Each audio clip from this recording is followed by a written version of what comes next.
Thanksgiving, and I usually do Old Mom Sunday night. So tonight, sorry, I've been trying to get my little person to sleep. We're not doing Old Mom Sunday night because we are going to talk about a young lady, not a young lady, a child named Hania. And if you have followed me for a while, I have been doing a blog, vlog, whatever you want to call it, for 9 years on Facebook. And this was 6 years ago. So November 5th, 2018, in Lumberton, North Carolina, Hania had just gone outside. She was getting ready to go to school, and she had started her aunt's Ford Explorer to get it warmed up because it was very cold that morning. And as she was stepping out of the car, a man walked by and threw her in the car and drove away. And she was screaming, and her two younger sisters were sitting on the couch looking out the window as that happened. And they called the police. It really didn't, they spoke Spanish. The police did not speak Spanish. There was this thought of, from the police, like, well, maybe she had run away, even though the family, explained what they had seen and what had happened, which was pretty terrifying, I think. And they couldn't find her. She was gone.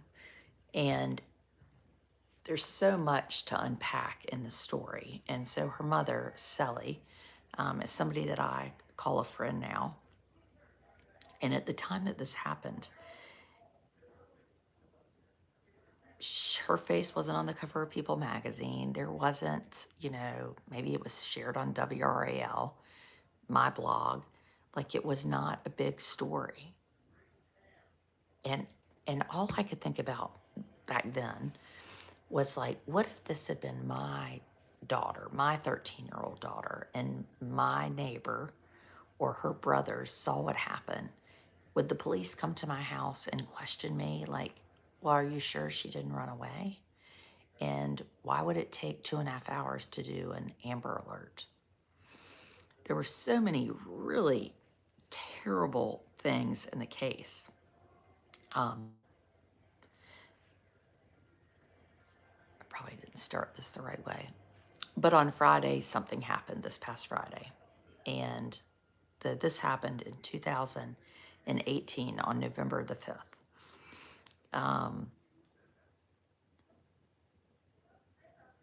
And I shared about it nearly every day she was kidnapped on November 5th, and on November 27th, they found her body. And her mother said this at the time: I miss her, I love her, and wherever she is, I am with you. I love you. I do not have anything against the person who took you. I don't know who you are, but I know you have a heart, and I know you feel.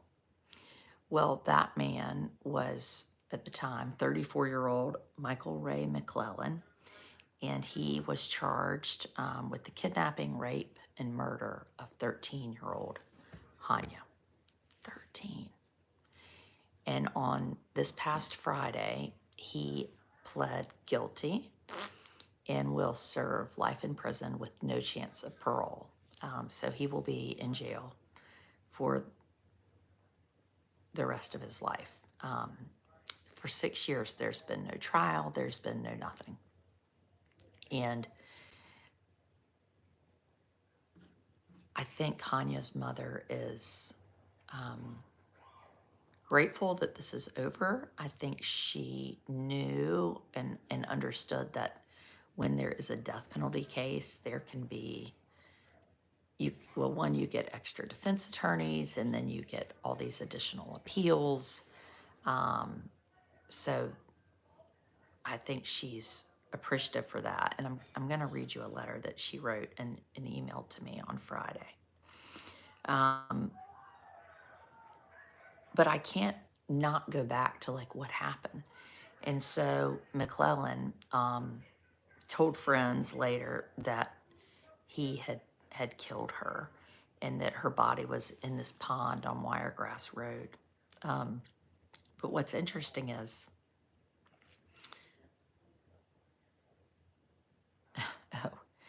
in the police,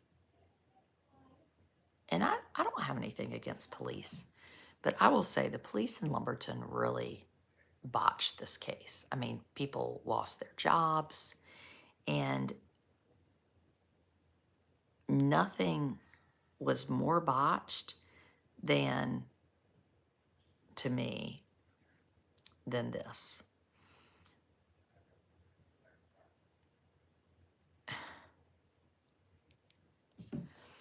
Michael McClellan had been in jail, and he was let out. While he was in jail, his DNA was found in a prior unsolved rape. He was in jail. They send the DNA hit to the sheriff's department, and nobody did anything. So what they could have done is been like, there's a DNA hit on this guy that's in prison, so we're going to need to repeat the test, and make sure he doesn't get out of prison.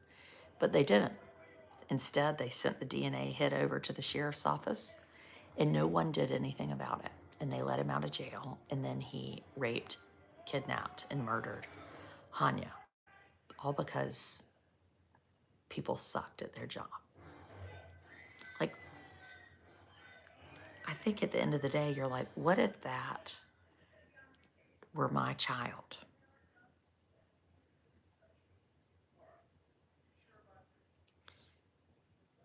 And then the morning she's kidnapped, her family sees her. They watch her as she's driven away screaming. 2 hours went by until a request for an Amber Alert was made. 2 hours. Why did it take 2 hours? So I called the director of the Amber Alert system for North Carolina. And you know what she told me? Nothing can be done until the police issue a request. So what she said at the time is, we know that a request is coming. We're given a heads up. It takes us about 45 minutes, and this was 6 years ago, to get the thing in order. And most of you know that the Amber Alert system, which came after a little girl named Amber was kidnapped in 1996 is when the Amber Alert system went into effect.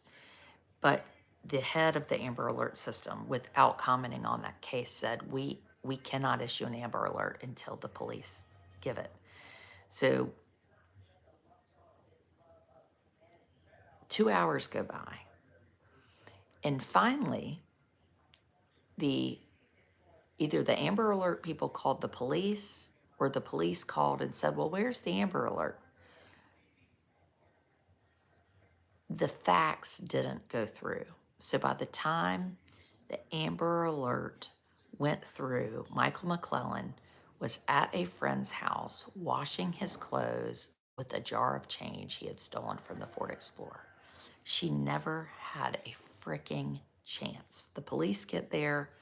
They say, well, she probably ran away.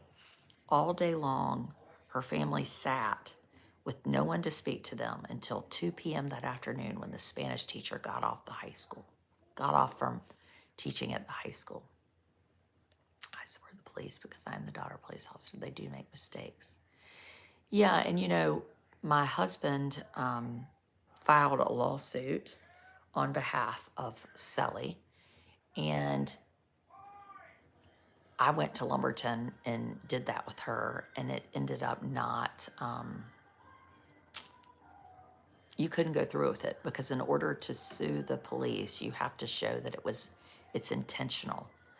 And of course it wasn't intentional, but it was such gross negligence. But that's not how the law works. You can't sue police officers for gross negligence.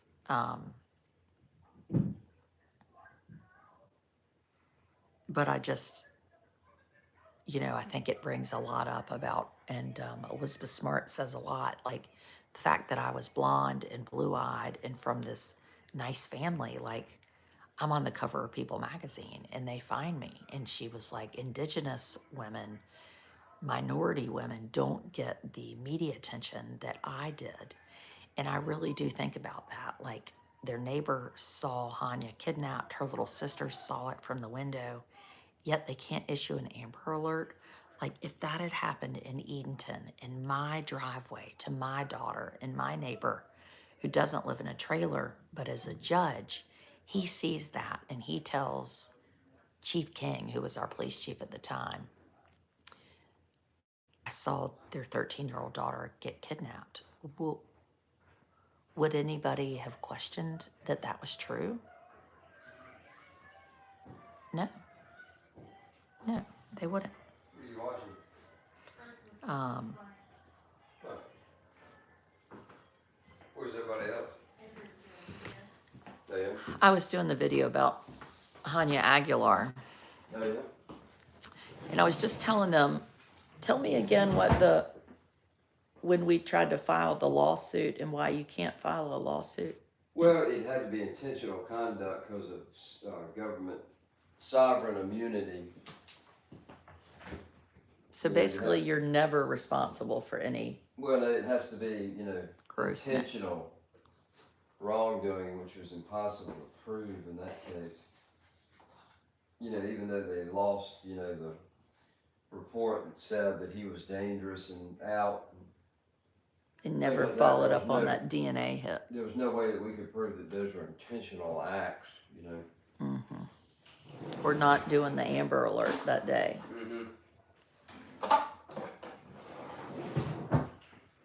Phew. I think her mother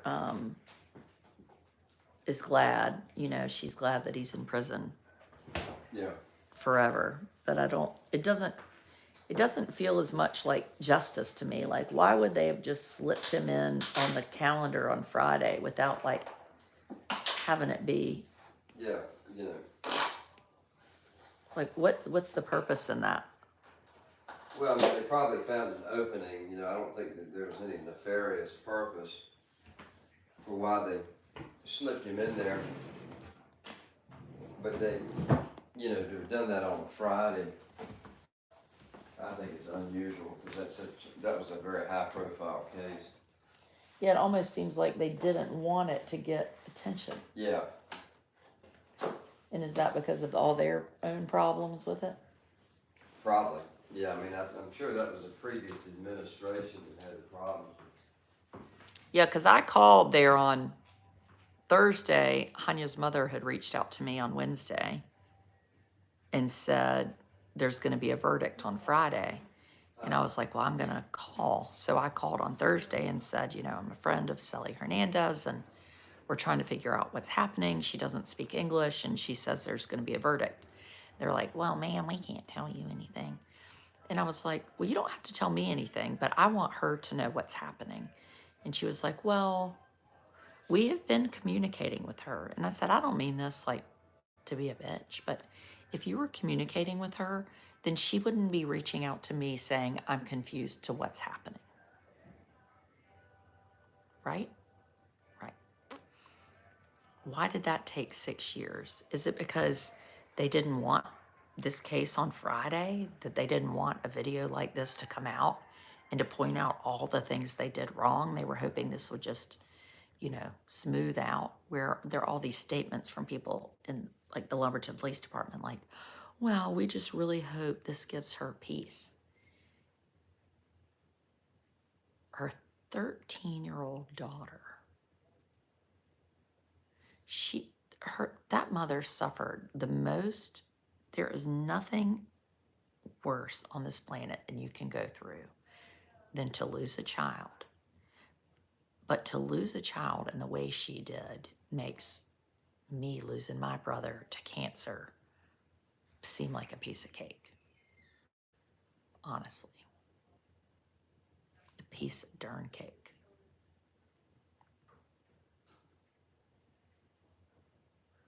And at the time, the district attorney, expressed his sorrow and regret.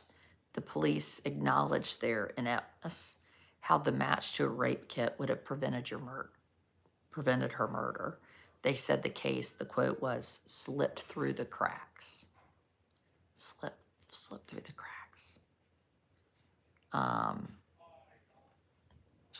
There was an apology made to Hania's mother, though it only came 2 days after it was announced on the news that the case had slipped through the cracks. The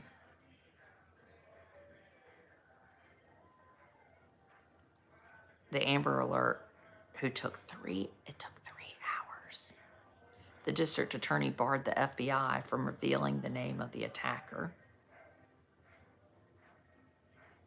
And the police told Sally, when she heard that McClellan was the murderer, that was nothing more than a rumor.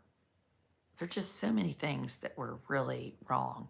So that match that would have kept him in prison, the DNA match was made in 2017, sent to the sheriff's department so that this felon would remain in prison. But instead, they just discarded that. He was released, and she was killed.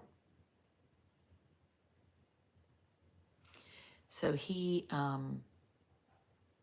this past Friday, he tried to escape on the way to the hearing and on the way back from the hearing. He had a makeshift key and was able to get maybe out of like his hand irons.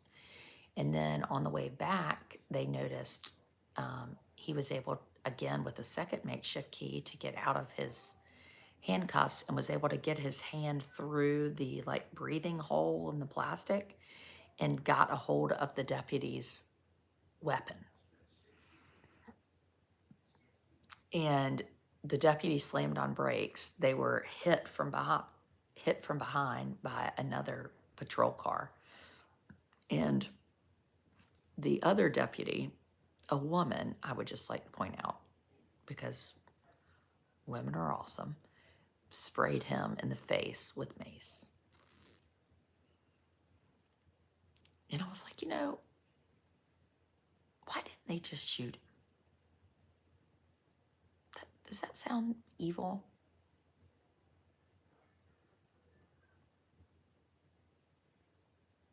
And I get it. Like I'm sure his life was not easy, but at some point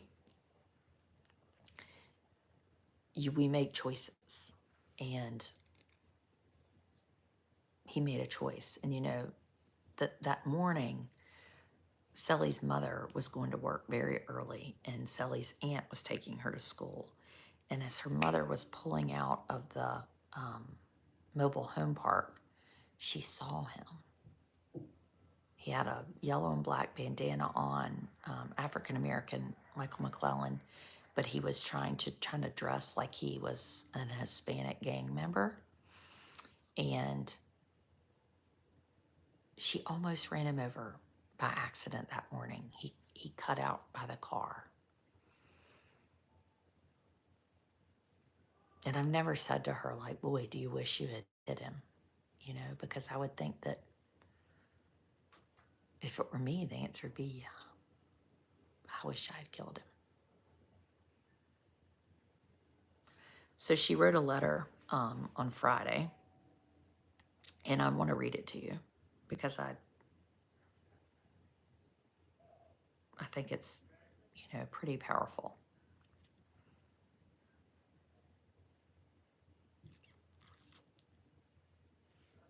This is on November 22nd, 2024, which was Friday. Good morning, Judge. There's little to write because there are no words, or rather, there are too many because everything is combined into memories. I'm blessed to call myself Hania's mother. She was my firstborn. She was the first little person to call me mom. She was the one who motivated me to be a responsible and strong mother. Hania was one of the most beautiful gifts that God has ever given me. When a mother has children, she plans to always be with them, take care of them, love them, protect them, and ensure that nothing and no one will ever hurt them.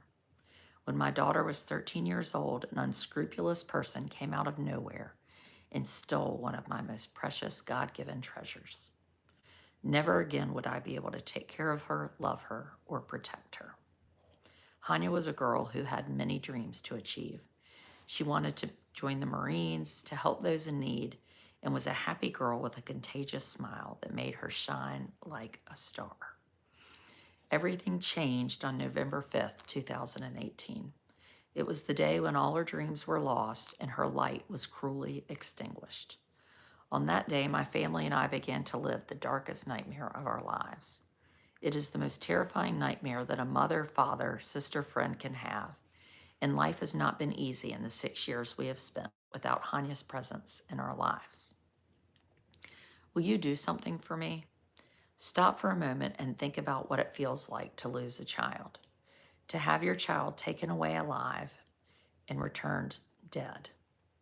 It is as if I have lost half of my heart. I miss her more than anyone can imagine. I miss the breakfast she prepared for me on my birthday and Mother's Day. I miss the moments we spent preparing Thanksgiving and Christmas dinners, events that will never be the same because she is no longer here.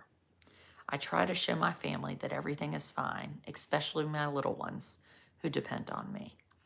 It doesn't seem fair that the lives of my little ones have been marked by the pain and sadness of their sister's absence. Every birthday, every Christmas, and every New Year are marked by sadness because we see Hania's empty place and we are reminded that she will never be with us physically again. It is not fair that Hania's little sisters have spent the last 6 years in therapy rather than playing games with the sister who made them so happy. It's not fair that her friends take flowers to her grave instead of going with her to do school projects or the movies. Hania was a defenseless girl. She didn't hurt anyone. She just wanted to fulfill her dreams. The girl who made us all happy. Many people see a smile on my face, but only God knows the pain I have in my heart. Only God knows the sleepless nights I have spent. Only God knows how much I have cried, how much I have suffered. I promised my daughter that I would fight tirelessly for justice to be done.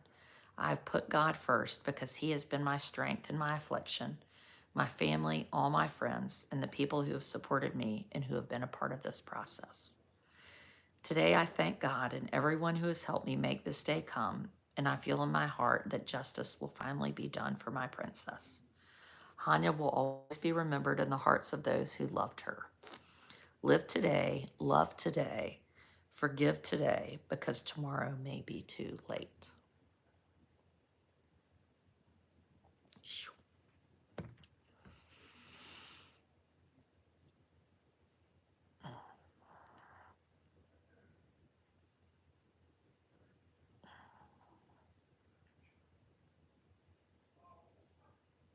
Um,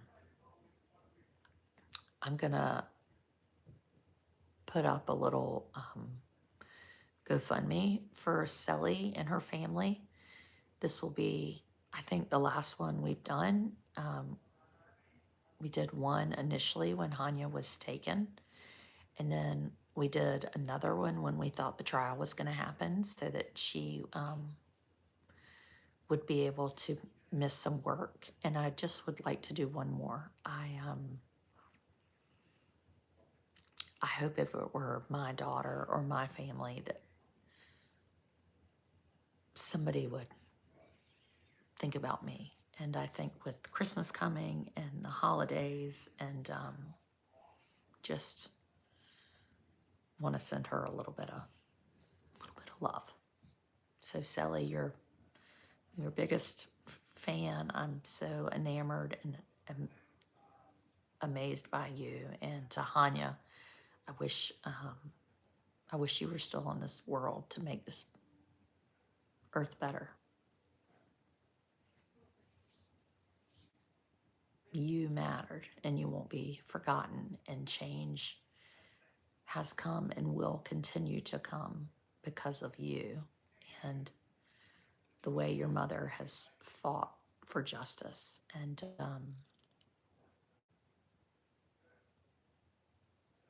for those who don't have voices that may be heard, I think we work for them.